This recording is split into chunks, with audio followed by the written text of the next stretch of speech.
clapped his hands a lot, and he showed a lot of signs of sportsmanship and a lot of, good deeds throughout his career. Definitely well deserving of this honor.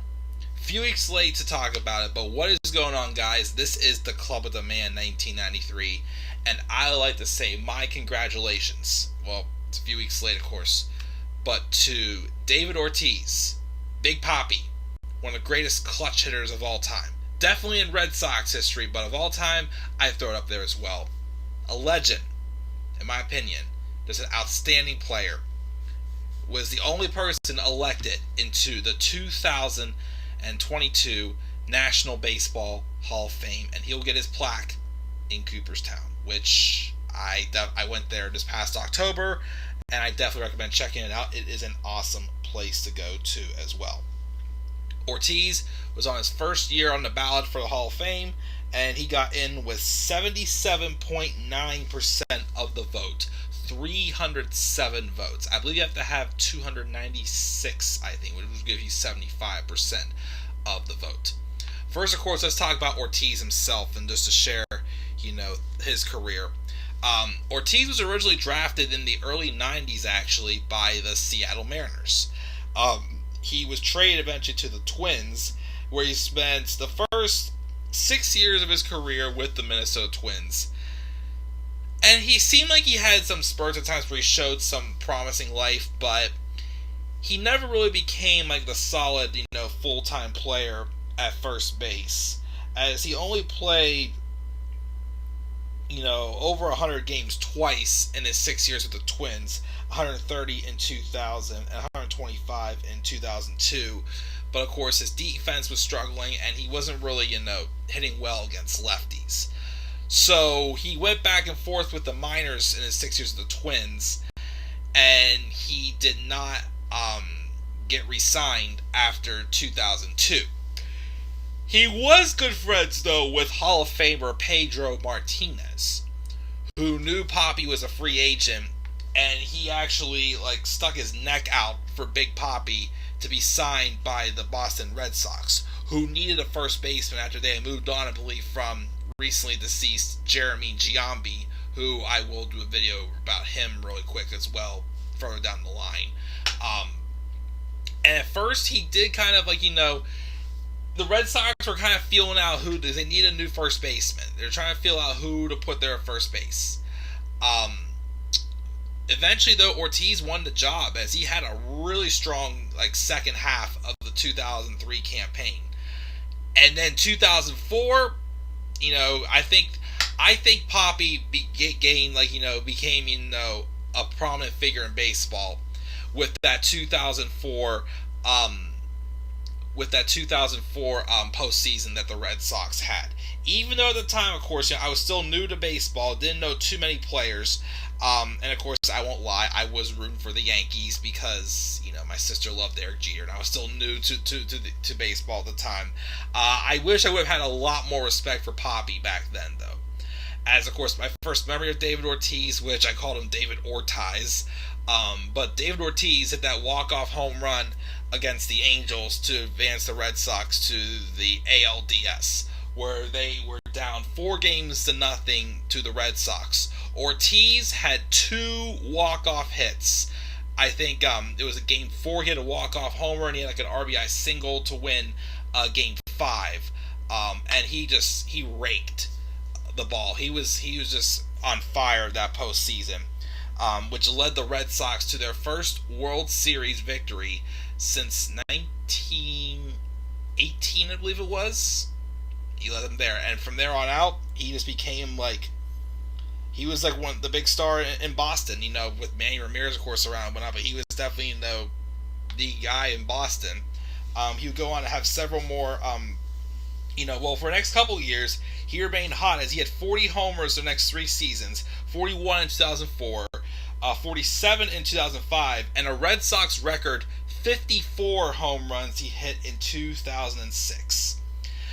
His numbers dropped a little bit power-wise. He had 35 homers in 2007, and then some injuries and some struggles over the next couple seasons.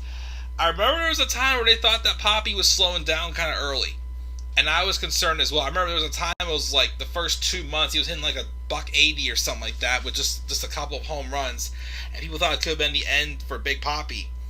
But eventually he did, refresh and get back on his horse. As to be honest, there was a few years where it looked like he was slowing down. The last few years of his career felt like he really he felt like he was just a fresh new player again, and felt like he could have continued on playing.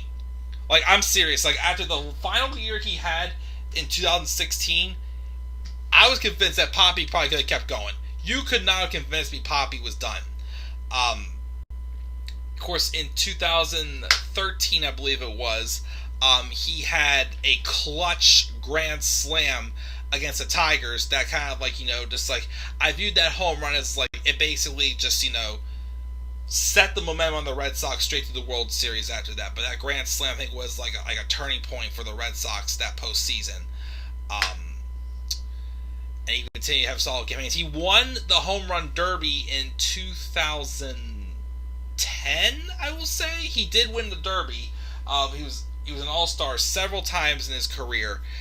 And, other than, I know he got ejected a couple times. I know he got into a brawl with Kevin Gregg with the Baltimore Orioles. I just always seen Papi just, in a lot of, highlight videos, especially in, sportsmanship ones, showing a lot of respect.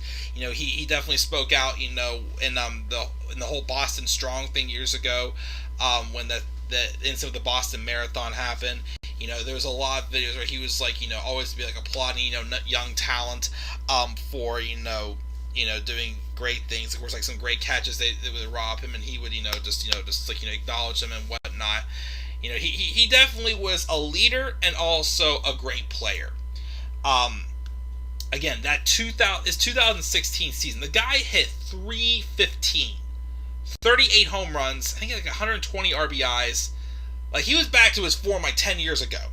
Like I said, from 2008 to 2013, I think it was. Like I said, he had some good spurts, but he definitely had some injuries, and it definitely kind of questioned his future or whatnot. But like I said, he just the last few years, it felt like he was just reborn again. Like I said, he could have gone on and play a couple more healthy seasons, I feel like, after how good he played in his final season. One of the best concluding seasons to a career, I will definitely say. And another thing that I definitely respect him a lot for, he was supposed, when he was on his retirement tour in 2016, he was supposed to be honored with a pre-ceremony, the pregame ceremony in Tampa Bay, the day that Jose Fernandez died. He instead asked for that to be canceled and to honor Fernandez, as he was definitely friends and was good friends with Fernandez and a big fan of him as well. Hats off for the respect for him on that one as well. I hated, even though the Red Sox have won multiple World Series, I'm always for, the newer, teams who didn't win the World Series yet, to get it. I still was kind of hoping the Red Sox would have won one more World Series for him in 2016. He came up short, though, and was eliminated after the division series, but he came out to that very emotional goodbye. Like I said, you knew he could have kept going, but he said it's time. I said it's time, even though I could keep going, it's time.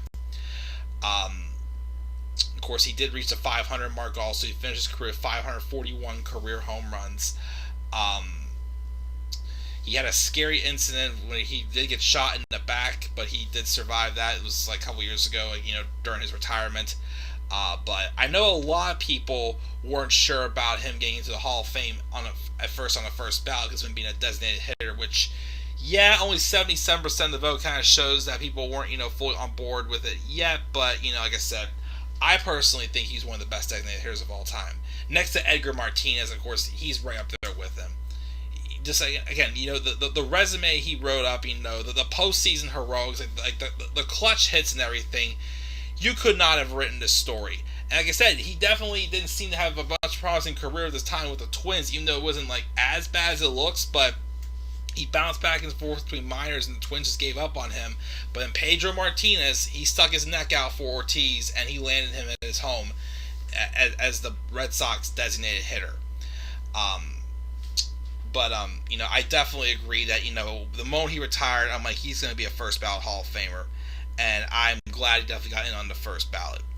Of course, there's a couple other things to address about this. This was the 10th year on the ballot for Barry Bonds, Roger Clemens, Curt Schilling, and Sammy Sosa. Sammy Sosa just never stood a chance getting in the Hall of Fame. His numbers just dropped every year to see if he was first on the ballot in 2013. I thought that Bonds and Clemens may have had a chance. Like Clemens, I was more so for Clemens getting in the Hall of Fame because I think he was found innocent. I think with the whole steroid thing, as far as I know. I do hear though he kind of rubbed people the wrong way though, so I kind of get why he didn't get in. Bonds though, let me put it as it is. I know Bonds was not, did not test positive for steroids until like 99 or 2000. I know he probably still had, at the time, had the Hall of Fame worthy numbers, but I still don't completely believe. I mean, yes, he had how many intentional walks? I still don't believe he deserved to be in the Hall of Fame. I know, the senior, veterans, writers, whatnot, like, not the National Baseball writers can't vote him in anymore. I'm sure at some point, like the veteran writers or whatnot will vote him in eventually, but not the same recognition like a David Ortiz or whatnot gets. But him and Clemens both came up short at about 65% of the vote. I thought they probably could have had a chance, but they didn't. I'm very surprised, though, Curt Schilling. Curt Schilling was 16 votes away in 2021 from getting into the Hall of Fame. And he dropped from 71% to 58.6%. He was, though, acknowledging other names that people should have been voting for. So I respect it for that. I know some of his, political views and whatnot is what did, hurt his chances of getting in. Even though, at times, to be honest, I feel like to an extent, some of things should be taken into account. But the people have spoken, it is what it is. Some others who came close, though. Scott Rowland. 5th year on the ballot, 63.2%. I think he jumped another like 12%. I'm pretty confident in the next year or two, Scott Rowland will get in. Definitely a great third baseman. Definitely, a lot more known for his glove, but had great offensive numbers in his career with the Phillies, Cardinals, Blue Jays, Reds. I think that's the only other teams he played for, but I definitely he'll get in. Todd Helton, 4th year on the ballot, 52%. He's going to get in. Whole career with the Rockies. Billy Wagner's on his 7th year had 51%. It's going to be close. I think he's worthy, but his numbers are still kind of rising a little slow, I think, there. Andrew Jones, maybe. I mean, yeah, he had 400 career home runs. The batting average dipped a lot, but his defense, I think, a 10-time Gold Glove, I think his defense is going to possibly help him get in. He's got a shot. Gary Sheffield's his 8th year on the ballot. I like Gary Sheffield. A little overrated, though, and I think his reputation hurt a little bit because he bounced from team to team a lot because he was a complainer and whatnot, so that might hurt his chances of getting in the Hall of Fame. Alex Rodriguez also was on the first ballot this year. Of course, he had his history of, steroids and whatnot. He had 34.3% of the vote. I don't know if that will go up. Again, he may be in the same boat as like Sammy Sosa or Mark McGwire. We'll have to see what happens in the next coming years for A-Rod, if he gets in the Hall of Fame or not. Jeff Kent, 32%. I don't see him getting in. Manny Ramirez also just caused too much trouble. I don't see him getting in. Omar Vizquel, I don't see him getting in. And then like several others just barely made it onto the next ballot. Again, Andy Pettitte on his 4th year had about 10%.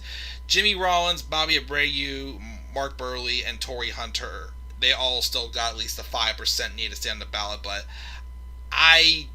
maybe Jimmy Rollins could make a little bit of a jump. Like I think Jimmy Rollins might make a run like Andrew Jones, where it's like it starts off very low but does make a jump. I can maybe see Jimmy Rollins. Maybe Jimmy Rollins making for a run of that. But Some other names like Joe Nathan, I'm surprised didn't get on the first ballot. Already got kicked off. Mark Teixeira. I would have kept. I would have had a little faith seeing Mark Teixeira. I mean, I know his batting average was low, but I think he was a great defensive first baseman. 400 some home runs as a switch hitter. There's only a very few switch hitters who've gotten to 400 home runs. I'm surprised he's already off the ballot. I think he could have made a little bit of a run for it, but a lot of the other names, I'm not surprised. But David Ortiz definitely is very well worth of getting into the Hall of Fame. Congratulations again to David, and that's our thoughts on the 2022 Hall of Fame results for Major League Baseball. Hopefully I'll get to go back to Cooperstown again someday and see Ortiz's plaque on the wall. As I said, if you have not been to Cooperstown yet, definitely go check it out. It's much worth it. So guys, that's my thoughts on David Ortiz being elected to the 2022 Hall of Fame. What were your thoughts on David Ortiz getting elected to the 2022 Hall of Fame? Do you think Barry Bonds, Roger Clemens, Curt Schilling, do you think they all should have gotten into the Hall of Fame? Who do you think is going to be the next people to get into the ballot? I know we have upcoming years with Adrian Beltre, Ichiro, Carlos Beltran actually is on the ballot for the first time next year. That will be an interesting one to see as well. Who do you think is upcoming to get into the Hall of Fame as well? I still think Scott Rowland and Todd Helton are the next ones that have the strongest chances to do so. They're on the ballot now. So we'll see what happens next year, guys. Leave your thoughts down in the comment section below. Slap a like on the video and subscribe for more content on my channel. Follow me on Twitter as well at DemandAirboy93. Until then, guys, I'm checking out. I'll catch you all later. Have a great rest of your night, and peace out, everybody.